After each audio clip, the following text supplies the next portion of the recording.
la finance décentralisée, ou DeFi, est un écosystème de services financiers accessible à tout le monde, sans intermédiaires comme les banques ou les institutions traditionnelles.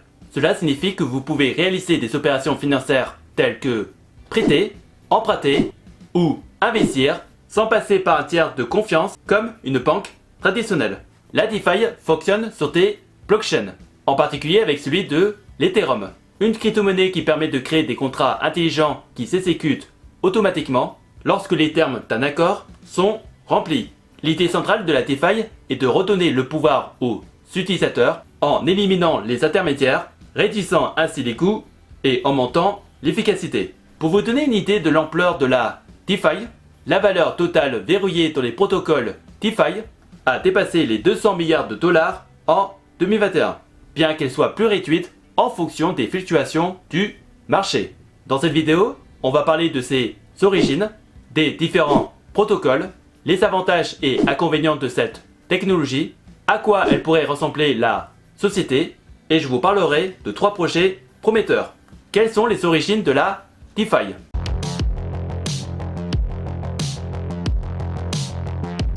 La DeFi tire ses origines de la création du Bitcoin en 2009, qui a marqué le début d'une ère où les transactions financières peuvent être effectuées sans l'intervention d'institutions financières centrales. Cependant, le Bitcoin est limité à des fonctions de transfert de valeur jusqu'à ce que l'Ethereum change la donne avec l'introduction de contrats intelligents. Ces programmes autonomes permettent de créer des applications financières complètes, ouvrant ainsi la voie à la finance décentralisée.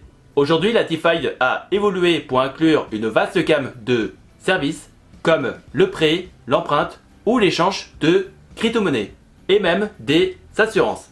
Les plus grands acteurs incluent des plateformes comme Aave, Compound et Uniswap. Malgré les progrès, le secteur reste confronté à des défis comme les réglementations gouvernementales, la sécurité des contrats intelligents et la volatilité du marché. Quels sont les différents types de protocoles de la DeFi?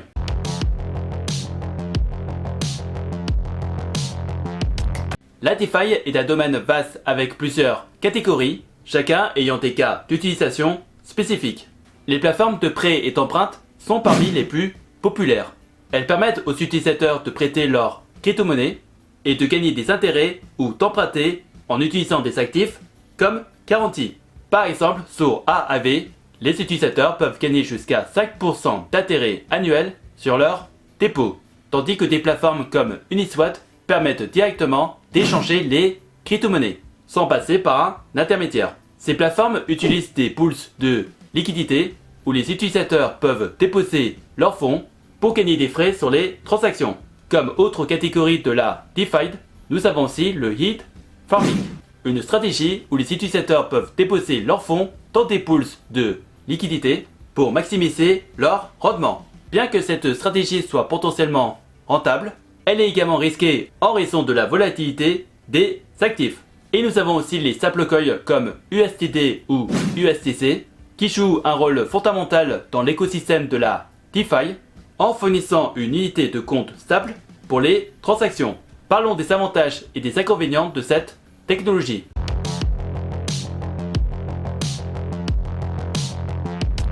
La DeFi offre des avantages significatifs, comme celui de l'accessibilité mondiale.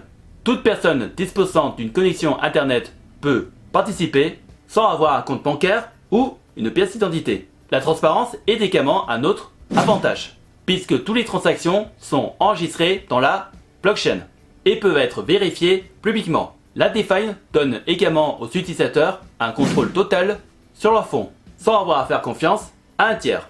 Cependant, il y a aussi des inconvénients à prendre en compte, comme celui de la volatilité des crypto-monnaies. C'est un risque à considérer car les prix des crypto-monnaies peuvent fluctuer de manière imprévisible. Et les contrats intelligents peuvent poser problème s'il y a des failles de sécurité, ce qui peut exposer les utilisateurs à des pertes importantes. Voyons à quoi pourrait ressembler la société avec la DeFi.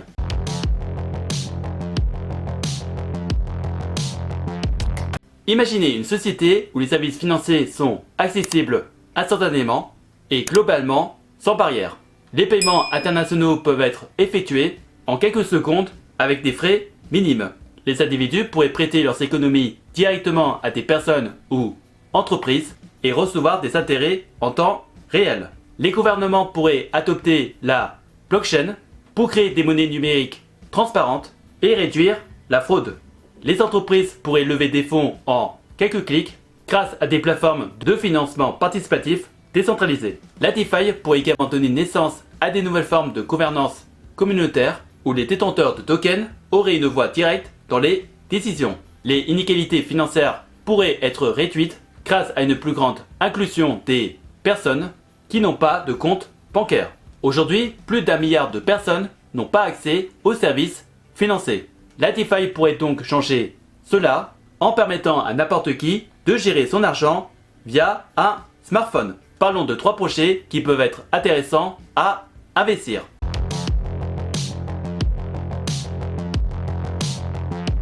Avant de citer les projets en question, je tiens à vous dire que ce ne sont pas des recommandations d'investissement et je vous invite donc à faire vos propres recherches. Le premier projet que je vais mentionner est AAV, l'un des leaders dans le domaine des plateformes de prêt et d'emprunts décentralisées. Ce qui distingue AAV, c'est l'introduction des flash loans, des prêts instantanés qui doivent être remboursés dans la même transaction. Ces prêts ouvrent donc des possibilités uniques pour les traders et développeurs. À son apogée, AAV gérait plus de 20 milliards de dollars en valeur totale verrouillée. Et elle est notamment connue pour sa transparence et son engagement envers la sécurité, ayant subi plusieurs audits pour protéger ses utilisateurs. Le second projet que je souhaite mentionner est Uniswap, un échange décentralisé qui utilise un modèle de pool de liquidité. Contrairement aux échanges traditionnels qui utilisent un carnet d'ordre, Uniswap permet aux utilisateurs de fournir des liquidités et de gagner des frais en retour. Depuis sa création en 2018, Uniswap a traité des milliards de dollars de transactions, devenant un pilier dans l'écosystème de la DeFi. En 2021, la plateforme a lancé Uniswap V3, qui introduit la liquidité concentrée, permettant aux fournisseurs de maximiser leur rendement. Avec une interface utilisateur simple et un soutien pour des centaines de tokens, Uniswap est souvent la première étape pour les nouveaux utilisateurs de la DeFi. Et le dernier projet est Chainlink, une plateforme qui fournit des oracles, des ponts entre les données du monde réel et les contrats intelligents. Chainlink permet au protocole DeFi de récupérer les valeurs actuelles des crypto-monnaies ou d'obtenir des informations sur des événements du monde réel, comme les résultats sportifs ou les conditions météorologiques. Avec plus de 1000 projets utilisant ces services et des partenariats avec des sociétés comme Google, Chainlink est donc une infrastructure critique pour la croissance de la DeFi. En 2023, Chainlink a introduit le Staking Rewards, permettant aux détenteurs de Link de sécuriser le réseau tout en générant des rendements passifs. Et c'est ainsi que nous n'en faisons un pas vers la liberté financière. Si vous êtes intéressé d'investir dans les projets que je viens de mentionner, vous pouvez le faire à travers 2 exchanges que j'utilise actuellement comme Bipanda ou Swissborg. Vous trouverez les liens de mes vidéos d'avis dans la description. Si vous avez des questions, n'hésitez pas à me les poser dans les commentaires et j'essaierai de vous donner des réponses claires et précises. Et si par hasard tu cherches des solutions pour faire travailler ton argent ou générer un revenu passif, tu peux regarder dans la description de la vidéo des playlists de vidéos d'avis de plateformes d'investissement que j'utilise pour faire travailler mon argent, que ce soit dans la bourse, les prêts, l'immobilier ou les crypto-monnaies. En attendant la prochaine vidéo, je vous laisse avec 2 autres vidéos qui s'affichent actuellement sur l'écran. Prenez soin de vous, faites de bonnes recherches et je vous souhaite un bon investissement. À la prochaine!